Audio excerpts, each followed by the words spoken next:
Isso é muito importante também, né? Aí, ô, mano, deixa eu fazer uma pergunta mais polêmica aqui, que eu ia perguntar pro Thiago Nigro, mas eu esqueci. E é até uma pergunta, porque assim, o meu público é o público mais pobre, e não sei se necessariamente, mas o público de vocês talvez seja um que tem uma grana maior. Não sei se é mesmo, mas dá essa impressão. Pelos dados que a gente tem, é um público classe média. Tá, A maior parte do público, né? Tá. Tem de tudo, né? Mas a maior parte é classe média. O que eu quero que você fale, assim, a sua opinião, porque o povo fica querendo que eu faça polêmica. Você viu que o primo rico comprou casa? Ele sempre falou que era pra alugar. Eu falei, caramba, mano. Eu até postei, cara, o problema não é o primo rico comprar uma casa de 40 mil. O problema é você, 40 milhões. O problema é você continuar vivendo de aluguel.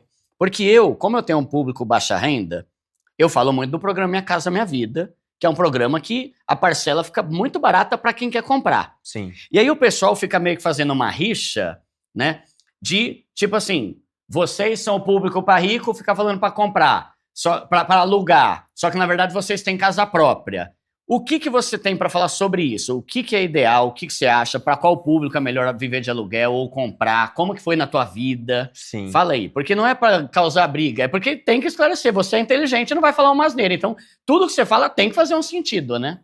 Eu agradeço pelo elogio, primeiro, Duda. Mas tem muita gente que te acha um cara muito inteligente. Pô, sempre quando as pessoas falam de você, falam, mano, ele é um cara inteligente. Não é tipo assim, ele é um cara famoso, ou ele é um cara pop, ou ele é um cara, sei lá, engraçado, ou carismático. É inteligência, normalmente. E Pô, você é meio sério, né? Não sei se você é mais militar, mas você é mais serião, não é? Eu tenho um pouco desse lado sério, mas eu também... Eu tenho um lado engraçado. Quem acompanha o podcast O Sócio já deve ter visto isso, que me acompanha no Instagram. Mas à primeira vista, pra quem não me conhece, eu sou um cara bem sério. Até por ser militar?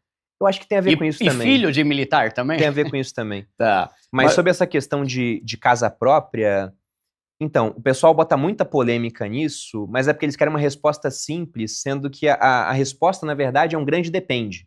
Você citou muito bem o programa Minha Casa Minha Vida. Se eu tivesse a chance de financiar um imóvel com taxas de juros baixas, como são a dos Minha Casa Minha Vida, sei quanto é que tá hoje? 6, 7%? É, a partir de 4, se for no Norte e Nordeste. Mas o normal aqui é 5, 6. É. Então, isso é muito bom, porque se você pega um financiamento com uma taxa de 5%, a inflação desse ano é 5%.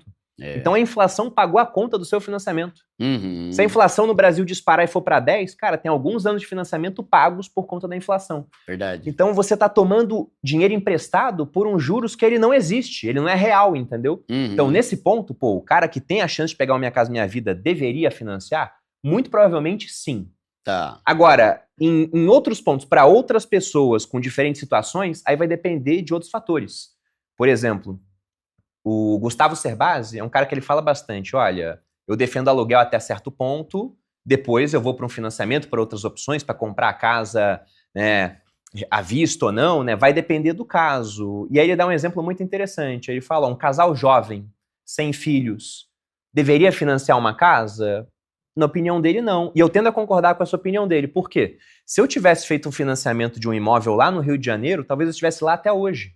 Ah, não, mas você pode repassar o financiamento, você vende a casa, etc. Mas você tem um vínculo a mais com aquela cidade. Então tem muito jovem que deixa de aproveitar uma oportunidade em outro local, exterior, sair da cidade dele para uma cidade maior, porque ele já está amarrado em um financiamento. E a gente tem que lembrar também que no Brasil, como eu disse, as pessoas querem respostas simples, né?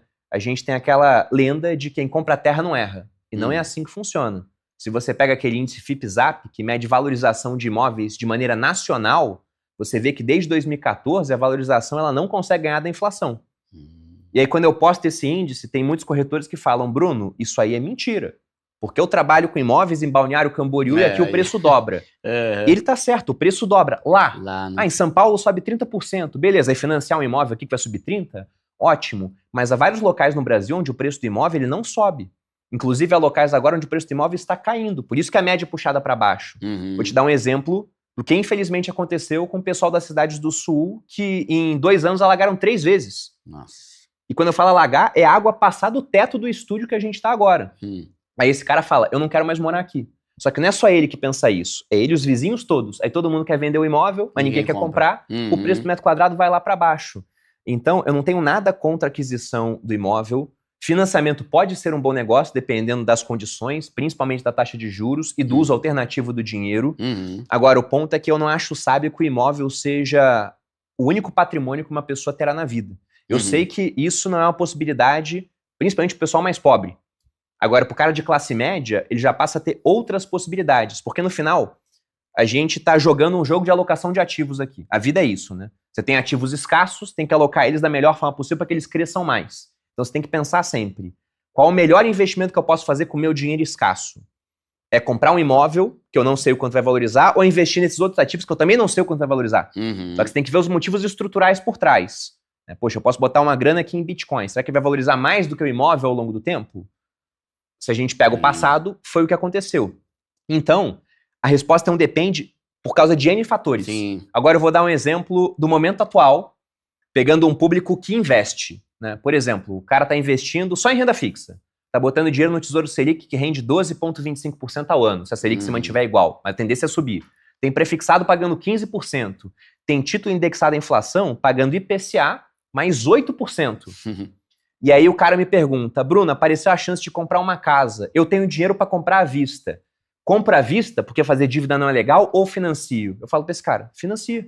Aí dá um nó na cabeça dele, mas é por conta da situação atual. Dá pra ele financiar. Rendimento lá no Tesouro Direto, por Exato, exemplo. pô. Né? Se você ganha 15% para emprestar dinheiro pro governo, que não tem por que não te pagar, porque ele é o dono da máquina de imprimir dinheiro, e pode financiar por 10%, financia por 10, manter o dinheiro investido a 15, uma hora os juros pode cair. Quando os juros cair abaixo, né, o rendimento cair abaixo dos 10, você tira o dinheiro e quita o financiamento. Sim, então tem que pensar sempre. É igual, por exemplo, quando perguntam, com certeza deve chegar para você também, o que é melhor, financiamento ou consórcio? Depende. Porque o cara pensa, financiamento tem juros, então sempre é pior. Sim. Não é sempre pior, porque vamos pegar o cara que ele não tem dinheiro para dar o lance no consórcio. Porque quem tem dinheiro, entra no consórcio, rapidinho pega a carta de crédito, pega o imóvel e começa a botar para alugar, vai morar. Agora, quem não tem dinheiro, o cara pode escolher um dos dois. Aí pensa, não, consórcio é sempre melhor. Aí ele começa a pagar o consórcio, só que ele vai depender de sorte. Vai ser sorteado depois de 5 anos. São 5 anos em que ele pagou o consórcio e também ficou pagando aluguel. O cara que fez o financiamento, na hora ele deixa de pagar o aluguel e já tá morando e já lá. tá morando. Então, no final, para que a gente veja a melhor opção, o brasileiro tem que fazer uma conta e ele é muito ruim de fazer conta. Por isso que ele quer a resposta para estar certa 100% do tempo. E não tem resposta certa 100% do tempo. Mas você não acha também que às vezes o pessoal erra em assistir um conteúdo que é voltado para rico e depois assistir um conteúdo que é voltado para pobre, porque eu vejo muita gente falando assim, e galera, eu falo que é para comprar porque o meu público entra no Minha Casa Minha Vida. 99% do meu público entra, que é uma faixa renda familiar de até 8 mil, que nem é tão baixa, se a gente for pegar a realidade do Brasil, 8 né? 8 mil não é baixo. 8 mil, né? Cara, a maioria do meu canal ganha ali 2, 3, vai conseguir juros de 5%. Então eu falo para eles, cara, você financiar, o valor do financiamento vai sair mais barato que o do aluguel no mesmo imóvel, que é o meu caso, por exemplo. Eu tô construindo, mas eu moro em Osasco ainda, né? Quando eu comprei, a parcela era 1.200. E a galera que alugava pagava 1.700. Então eu falo, só que aí o pessoal vai num outro canal que não é voltado pro pobre. Então assim, eu posso estar falando besteira, mas a meu ver, o teu canal, você não vai ficar falando de Minha Casa Minha Vida lá. Não. Então, e aí o pessoal ouve você, e o que você tá falando pro teu público faz todo sentido.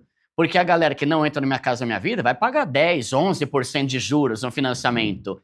Então, às vezes, assim, eu acho que falta também um pouco de feeling, sei lá, da pessoa ver, peraí, esse influenciador que eu tô ouvindo, ele fala pra alguém que vive a minha realidade ou não? Porque aí o pessoal começa a falar mal, né? Aí o Thiago Nigro posta alguma coisa, todo mundo me marca. Olha isso, Eduardo. Caramba, viu? Deixa ele lá com o público dele, fica querendo queimar meu filme aí, querendo fazer intriga entre eu e meu primo rico. Então, eu acho que assim, eu respeito e tal, mas eu sei que muita gente fica meio assim, né? Porque, falava que era, agora comprou uma casa de 40 milhões. Aí falava que não sei o que lá, né? Aí fica parecendo que o cara enganou, sabe? Mas é por conta dessa questão do pessoal achar que tem uma resposta certa 100% do tempo. Porque, por exemplo, você perguntou como é que foi na minha vida. Eu não tive imóvel próprio até 2021. E, inclusive, se eu não fosse casado com a minha esposa, eu acho que eu não teria imóvel próprio para morar. Não teria. Eu comprei imóvel e botei minha mãe lá para morar, que ela quer ter o lugar dela, né, entendeu? Mas eu comprei imóvel porque minha esposa quer ter o lugar dela, para que a gente possa criar os nossos filhos. Ainda mais agora que vai ter filho, né? Exato. Memória, né? Agora, se eu fosse um homem solteiro, Pô, em São Paulo você tem vários imóveis já mobiliados. Uhum. Você mudou de trabalho e quer estar próximo de onde você trabalha, o que é uma das melhores decisões que a pessoa pode tomar numa cidade grande para não pegar trânsito. Tá. Se você mora de aluguel, é muito simples fazer essa troca. Uhum. Então você tem certa flexibilidade. E outra coisa que eu brinco também é que quando eu comprei uma casa, eu tive que comprar os móveis da casa. Comprar móveis, principalmente móvel bom, é muito caro. Uhum. Eu brinco até que pro cara solteiro que tá assistindo aqui, é melhor não ter móvel. Que você leva alguém em casa, não tem móvel nenhum na sala, tem que ir pro quarto. É uma etapa a menos, entendeu? Já vai direto pra onde quer. Sim. Mas não tem resposta que tá certa 100% do tempo. E depois, por que eu comprei minha casa? Como eu disse, porque minha esposa queria. Agora, pensando em alocação de ativos, na minha carteira inteira, contando o meu imóvel, a melhor decisão de investimento foi comprar um imóvel? Muito provavelmente não. Só que a gente tem que lembrar que a vida não é uma planilha de Excel. Nem tudo é sobre dinheiro Nem e lucro, tudo é sobre né? dinheiro, sobre rendimento. E dá uma paz, né? Querendo ou não, é da hora você ter sua Dá uma casa. paz. Realmente dá uma Porque eu paz. falo, mano, você acha que um cara multimilionário vai querer viver com a esposa e os filhos numa casa alugada que o cara não pode quebrar uma parede pra fazer um negócio diferente? O cara é milionário. Não, eu não posso porque essa casa não é minha. Não faz sentido, né? E como você disse, são fases da vida, né? Você citou esse cara multimilionário com a esposa e com filhos. Uhum. Você quer ter o seu canto. Agora, se for um cara multimilionário que ele tá solteiro e fica viajando por Vida aí, louca. talvez ele não queira. Então depende muito. Tem uma frase do Morgan Housel, que é o autor daquele excelente livro Psicologia Financeira. É bom. Uhum. Então eu digo que é o pai rico, pai pobre da nova geração. Assim. Uhum. Ele fala que finanças pessoais são muito mais pessoais do que finanças. Porque depende realmente do caso da pessoa. Como você disse, pro público que pode pegar o Minha Casa Minha Vida, quase sempre a resposta é financie. Pro público que não pode, aí já entra um monte de variáveis. Tá. Como é que vai ser a vida do cara, como é que ele se enxerga no futuro, qual a alternativa que ele tem para uso do capital, quanto é que é o aluguel na região dele. Porque a gente tem que lembrar também que preço de aluguel e preço de imóvel reagem a variáveis diferentes. Preço de aluguel tem a ver com a renda das pessoas. A renda subiu, você pode cobrar mais. E preço do imóvel tem a ver, principalmente no Brasil, onde a maior parte das compras são financiadas, com condições de financiamento. Se o governo chegar lá e falar, pessoal, agora você pode financiar, ao invés de ser até 35 anos, pode ser até 40. Na hora você tem um gatilho para imóveis poderem subir mais de preço. Tá boa. Mano,